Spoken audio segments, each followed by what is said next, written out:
જંબુસર તાલુકાના કલક ગામે આવેલી ક્રિષ્ના સિરામિક કંપનીમાં શ્રમિકના મૃત્યુ બાદ સર્જાયેલો ગતિરોધ આખરે દૂર થયો છે।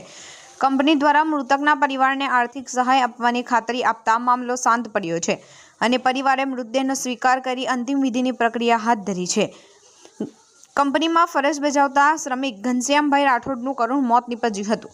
આ ઘટના બાદ વળતરની માંગ સાથે મૃતકના પરિવારજનો અને સાથીઓ રોષે ભરાયા હતા।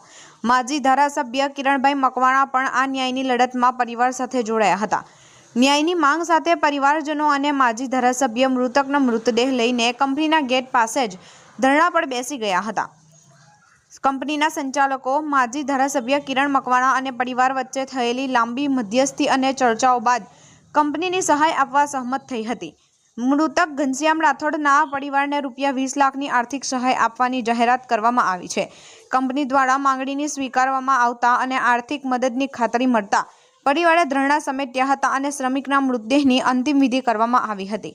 સામાજિક આગેવાનોની મધ્યસ્થીથી શ્રમિક પરિવારને ન્યાય મળતા સમગ્ર પંથકમાં તેની ચર્ચા થઈ રહી છે। જંબુસરના કલક ગામે ક્રિષ્ના સિરામિકના શ્રમિકના મોત મામલે ₹20 લાખનું વળતર મંજૂર।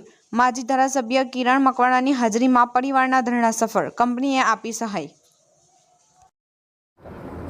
મારું નામ મહેશ છે, મહેશભાઈ ચંદુભાઈ। અહીંયા ક્રિષ્ના કંપનીમાં નોકરી કરીએ છીએ।